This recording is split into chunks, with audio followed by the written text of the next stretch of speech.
자, 특파들한테 점점 우울한 소식이 전해지고 있습니다. 미국의 이 조지아주 재검표에서 바이든이 여전히 이겼습니다. 그래서 이제 트럼프가 갈 수 있는 퇴로는 거의 없어져 버렸어요.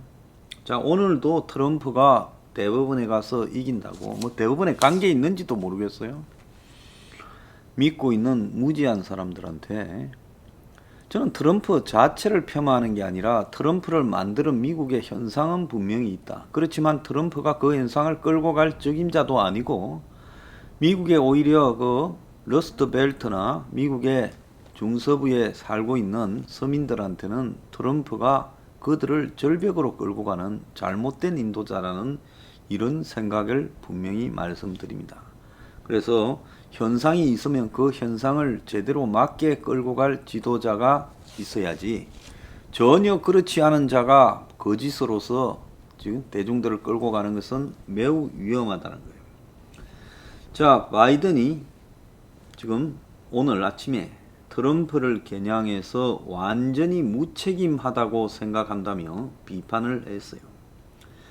바이든은 기자회견에서 트럼프가 무엇을 하고 있는 것이고 미국 국민들이 무엇을 보고 있는 것이냐라는 질문을 받자 미국 국민은 엄청난 무책임을 보고 있는 것이라 생각한다며 트럼프의 동기는 모르지만은 완전히 무책임하다고 본다며 트럼프를 공격했습니다.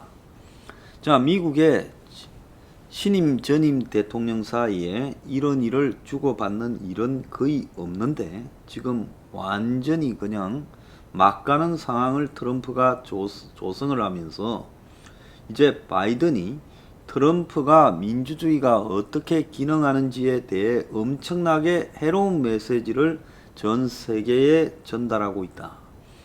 트럼프의 동기는 모르지만은 완전히 무책임하다라고 말하며 역사상 가장 무책임한 대통령으로 기록되는 하나의 사건이 될 거다. 뭘 가지고 그랬는가 하면 바이든이 미시간에 지금 선거 시비와 관련해서 미시간 주의회 공화당 지도부를 미국 시간으로 20일 백악관에 초청한 부분에 대해 비판을 하고 있습니다. 그래서 미시간의 패배를 뒤집도록 요청하거나 압박하려고 미시간 주의회 공화당 지도부를 백악관으로 불렀다는 겁니다. 그래서 바이든이 트럼프가 이런 비협조를 하는 부분에 대해서 공화당과 해결을 해서 풀어가겠다라고 말을 했습니다. 바이든은 중국에 대해 중국을 벌주려는 게 아니라 중국도 규칙에 따라 움직여야 한다는 걸 이해하도록 확실히 하겠다라고 말을 했습니다. 자, 조지아주에서 재검표를 했어요. 그래서 거기에 투표한 사람 500만 표를 다시 다 깠는데 바이든이 12,275표 차이로 앞선 걸로 드러났다는 거예요.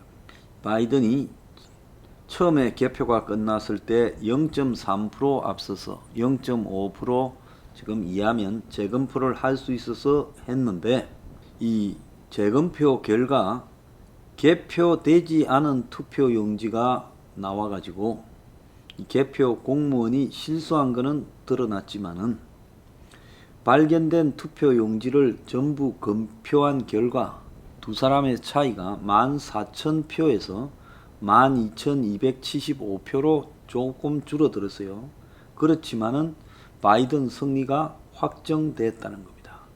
그래서 투표용지 누락은 이 공무원 실수로 인한 것이고 투표 조작이 아니다. 그러면서 조지아주는 광범위한 투표 조작을 발견하지 못했다고 말했습니다. 조지아주는 공화당의 텃밭이에요. 그래서 공화당에 관련되는 시스템이 움직여져서 개표를 한 겁니다. 자, 오늘 아침에 보면요, 뉴욕 타임스가 미국 좌파의 편협함이 트럼프의 분노 정치를 부채질했다. 자, 이렇게 보도를 했습니다. 이 뉴욕 타임스가 한국에서는 좌파 매체라고 비난을 하는데요. 좌파 매체가 좌파가 편협해가 오히려 이 미국의 이 트럼프 같은 우파의 분노 정치를 부채질했다고 좌파의 책임론을 제기한 거예요. 한국식으로 말하면 한국의 대깨문들이 저렇게 편협해서 한국의 숙고들을 부채질했다. 이렇게 해석될 수 있는 논리입니다. 그래서 이 뉴욕타임스가 미국 내 좌파가 점점 이분법적이고 배타적인 사고에 빠지면서 트럼프식 분노의 정치가 창궐하는 데 일조하는 자충수를 두고 있다. 그래서 뉴욕 타임즈 칼럼니스트가 집단 사고에 빠진 좌파가 눈이 멀다라는 칼럼을 통해 좌파가 세상은 다양하고 또 흑이냐 백이냐가 아니라 혈색도 있다라는 걸 인정하지 않고 지 신념에 매몰 되어서 세상을 선악 이런 식으로 바라보고 있는 큰 문제가 있다. 그래서 좌파는 과거에는 기성의 권위에 불손했는데 지금은 신실해졌다.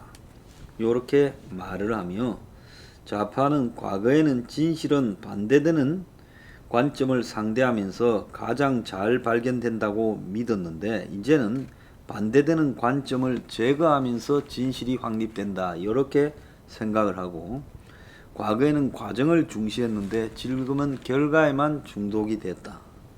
그래서 기존 좌파들이 복잡함, 애매모호함, 회색지대 이런 부분에 주의를 기울였는데 나도 틀릴 수 있다라는 자기 의심이 있었는데 이제는 좌파가 인종, 성별, 계급의 잣대로 애매모호한 영역을 지워버려서 이 새 좌파가 미국의 확신의 공장이 되었다.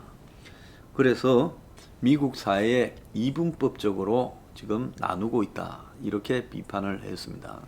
그런데 이 뉴욕 타임즈가요, 한국은 좌파라 하지만 저는 기득권이라고 보거든요. 그러니까 뉴욕 타임즈만큼 미국의 기득권 언론이 어디 있어요? 좌파 기득권이죠. 그러니까 뉴욕 타임스가 기득권 대 반기득권으로 나누고 있는 미국 좌파에 대해서 불편함을 드러낸 거예요. 그래서 이 미국이 점점 기득권 대 반기득권으로 지금 나누어지고 있습니다. 그래서 우파의 포퓰리즘도 트럼프를 지지하는 기본적으로 이 약간은 좌파와 색깔은 다르지만 미국 사회의 워싱턴이나 뉴욕의 먹물들 그리고 민주당의 상층, 상류층 이런 부분들을 혐오하는 지각이 매우 강하고 또 한편으로 이 좌파 진영 안에서의 파퓰리즘도 결국은 흑이냐 백이냐로 점점 강해지고 있다는 겁니다. 그래서 미국에도 워싱턴 포스트, 뉴욕 타임스를 읽고 그리고 좀 여피족이라고 부르면서 생활 여유도 있으면서 그렇게 온건한 좌파의식을 가진 기득권층이 광범위했는데 이제 미국의 바닥의 좌파들이 그런 기득권들을 굉장히 공격을 하면서 미국 사회에서도 좌파 내부의 기득권이 무너지고 있는 부분에 대한 제가 봤을 때는 초조함이 반영된 거다 보고 있습니다. 그러니까 쉽게 이야기하면 트럼프가 우파 쪽에 반기득권을 부추겼고 샌더스나 엘리자베스 워런이 이 좌파 쪽에 반기득권을 부추겼는데 그게 먹혀들고 있으니까 미국 공화당 상층부가 느끼는 불안이 있고 그건 트럼프한테 거의 뺏겨버렸잖아요. 그 7,300만 명을 통제가 안 돼요. 미국의 공화당 지도부가. 그러니까 트럼프가 저렇게 부정선거다 하고 쇼를 해도 그걸 어떻게 하지 못하고 다수가 끌려다니고 있는 거예요. 마찬가지로 지금 미국에 이번에 억지로 바이든을 오바마하고 힐러리하고 밀어서 이렇게 세웠지요. 그렇지만은 그 이면에 보면 만약에 이 미국의 지금 민주당 내부의 좌파의 힘도 매우 강해요. 샌더스의 힘도 강했고 요즘 이제 이번에는 너무 넓고 좀 여러 가지 샌더스의 이중성도 드러나서 좀 약화됐지만 일부는 또 엘리자베스 워런한테 옮겨갔죠. 그럼 이 둘의 좌파의 힘이 미국의 민주당에 공격적으로 되어가고 있는 부분에 대해 민주당의 이 기득권은 두려움을 느끼는 겁니다. 그럼 미국이 왜 이렇게 되어가고 있느냐? 어제 오늘 두 기사가 매우 대조적이에요. 오늘은 매경에 무슨 기사가 났는가 하면 코로나 이후에 미국 사람들의 주거 철학이 바뀌었다. 그래서 이 맨해튼에서 한 북쪽으로 200km 떨어진 뉴욕시가 아닌 뉴욕주의 캐처길이라는 허드슨 강을 끼고 있는, 그러니까 허드슨 강이 이 맨해튼하고 이 뉴저지 나누잖아요. 그러니까 그 상류에 12,000명 안팎의 이 마을을 가니까, 과거에는 이 마을이 지금 폐차장이나 있고 주말이라도 상점이 많이 닫혀 있고 그래서 그야말로 쇠락한 동네였는데, 이제는 여기 마을에 뉴저지, 펜실바니아, 일리노이 등 뉴욕주 자동차 번호판이 아닌 다른 주의 번호판을 가진 사람이 많고, 코로나가 번진 이후에 여기에 많이 살러 왔다는 거예요. 그리고 또 뉴욕의 맨해튼에서 글로 살러 간 이주자들로 바글바글 한다는 겁니다. 그러니까 도심에서 좁은 데서 코로나 걸릴까봐 애태우느니 아예 그냥 출퇴근하지 않는 초원의 집을 하나 세컨드 하우스로 선정을 해서, 거기에 상업시설이 적은 시골이지만 미국 3도시 시카고 등에서 몰려와가지고 집값이 13만 달러 하던 집이, 시골집이 42만 4천 달러까지 나온다는 거예요. 또 미국 콜로라도 덴버나 애리조나 피닉스 같은 그런 작은 도시들이 재택 근무를 선호하는 도시로 이렇게 되고, 휴가도 즐기고 일을 할 겸 이참에 도심에 있는 집 이외에 세컨드 하우스를 구매하자 해서 미국의 3분기 집 구매가 44%가 늘었다는 거예요. 요 반대의 기사가 어제 동아일보 나왔는데, 미국의 월세를 못 내서 4천만 명, 전체 월세 세입자 중에 43%가 강제로 집에서 쫓겨날 위기에 있어서, 이 사람이 쫓겨남으로써 집의 임대 주인이 월세입자를 못 구해가 은행에 지금 갚아야 될 모기지, 이 론을 갚지 못해서 주인도 쫓겨나는 이런, 그래서 미국의 월세 세입자발 서브프라임 사태가 오는 거 아니냐.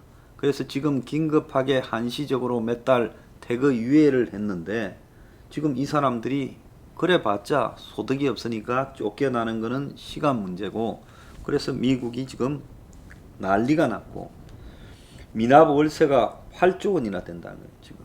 그래서 이런 부분이 미국의 지금 시한폭탄이다라고 나오고 있습니다. 자, 이 두 개를 한번 보세요. 미국 사회의 상류층의 삶은 코로나가 덜한, 감염될 가능성이 별로 없고 사람이 별로 살지 않는 쾌적한 지방 도시 마을을 가서 거기서 집을 하나 더 사가지고 거기 좀 살면서 일하다가 덜해지면 가끔씩 오고 이런 걸 생각하는데, 어떤 사람은 집이 두 채가 아니라 그냥 방 하나도 월세를 못 내서 지금 쫓겨날 거다. 이런 미국의 양극화가 해결되지 않는 이상은 제가 봤을 때 미국의 포퓰리즘은 트럼프 이후에도 계속될 거라는 겁니다.